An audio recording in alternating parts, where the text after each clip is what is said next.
Hello everyone, welcome to another blog. কেমন আছো সবাই? আশা করি সবাই ভালো আছো। আমিও খুব ভালো আছি। আর আজকে না আমি আর মা মিলে চলে এসেছিলাম রথের মেলায়। এই রথ দেখেই কিন্তু আমরা ছোট থেকে বড় হয়েছি।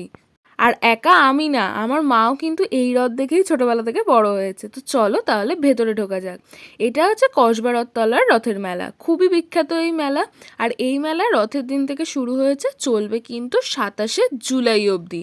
তাই তোমরা যারা এখনও যাওনি তাদেরকে বলবো, যাদের পক্ষে যাওয়া পসিবল তারা কিন্তু ঝটপট চলে যাও।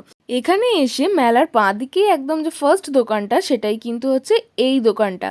আর জানোই তো যে মেয়েরা কি পরিমাণে ঝুমকা লাভার। আমি কিন্তু বিশাল বড় একজন ঝুমকা লাভার। তোমাদের মধ্যে কে কে ঝুমকা লাভার অবশ্যই আমাকে কমেন্টে জানিও। তো এখানে দাম করছিলাম, কোনোটা 30, কোনোটা 40, কোনোটা 100 টাকাও বলছিল। তো আমি কিছু কিনেছি কি কিনিনি সেটা তোমাদের সাথে পরে শেয়ার করছি। আর তারপরেই দেখলাম এইখানে এই এত চুড়ি রয়েছে। কিন্তু দুঃখের বিষয় হচ্ছে আমার হাতটা এতটাই সুন্দর যে যে কোনো চুড়ি ঢোকালেই কিন্তু সে চুড়ি একেবারে কোনোই অবধি চলে যায়। মানছি এই ধেড়ে বয়সে খেলনা আর কিনবো না, কিন্তু খেলনার দোকানে হামলে পড়ে গিয়ে খেলনা দেখার স্বভাবটাও কিন্তু যায়নি। আমি আমার জিনিসপত্র দেখছি, কিন্তু মাকে যদি মায়ের সংসারে জিনিসপত্র দেখতে না দিই তাহলে তো এখানে দক্ষ বেঁধে যাবে, বুঝতেই পারছো। তাই জন্য চলে এসেছিলাম এই কাচের দোকানের এখানে।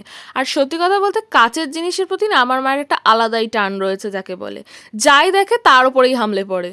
তারপর যাই হোক, এদিক ওদিক ঘুরে চলে এলাম বাচ্চাদের এখানে যে রাইডগুলো বসেছে তার দিকে।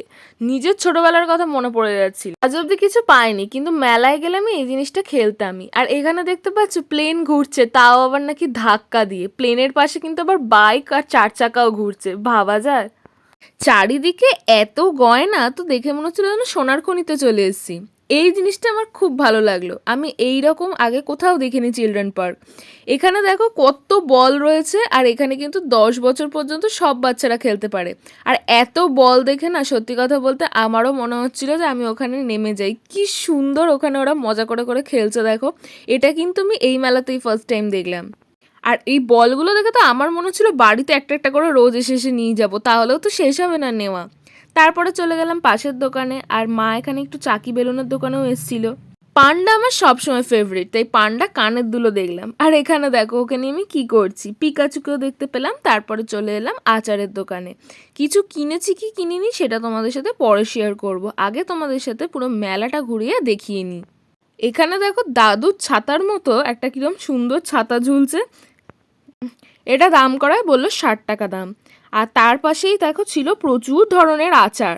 তারপরেই মেলার মেন আকর্ষণ যেটা, সেটা হচ্ছে বাদাম ভাজা, কটকটি ভাজা, এইগুলো। পুরো মেলাটা একেবারে গোল গোল করে ঘুরে নিলাম। আর এবারে অন্যবারের তুলনায় কিন্তু এখানে একটু খাবারের দোকান বেশিই বসেছে। একদম সামনেই বসেছে ঘুগনি। এখানে কিন্তু ঘুগনি 10 টাকা, 20 টাকা, 30 টাকার প্লেট আছে। আর তারপরে দেখো খেলনার দোকানটা পার করে চলে এলাম হচ্ছে পরের দোকান, মানে হচ্ছে ভেলপুরি পাপড়ি চাটের দোকান। এই দোকানটাও কিন্তু এবারে দেখছি নতুন বসেছে। এখানে chicken drumstick, pakora, egg roll, chow mein এইসব পাওয়া যাচ্ছে। আর এই দোকানটা তো একদমই নতুন, কোনো বছরই এখানে মকটেলের দোকান বসে না, বাট এবছর দেখছি বসেছে। তো তারপরে চলে এলাম ফুচকার দোকানের সামনে, আর এখানে আসতে আর একটা ঘুগনির দোকান পেলাম। রয়েছে পপকর্ন, বুড়ির চুল, মানে কোনটা খাবে তোমরা যা খুশি খাও। আর তারপরেই তো চলে এলাম এই জিলিপির দোকানের সামনে। বেশ খানিকক্ষণ দাঁড়িয়ে দাঁড়িয়ে দেখলাম জিলিপি কিভাবে তৈরি হয়, আর কি পরিমাণে জিলিপি বিক্রি হচ্ছে এখানে, দেখতে পাচ্ছ? এই দেখো কি সুন্দরভাবে জিলিপি তৈরি হচ্ছে।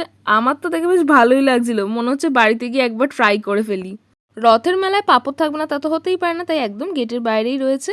আর আমরা কিনে নিয়েছিলাম কুলফি মালাই। আজ এতটাই, ভালো লাগলে লাইক, শেয়ার, সাবস্ক্রাইব, টাটা।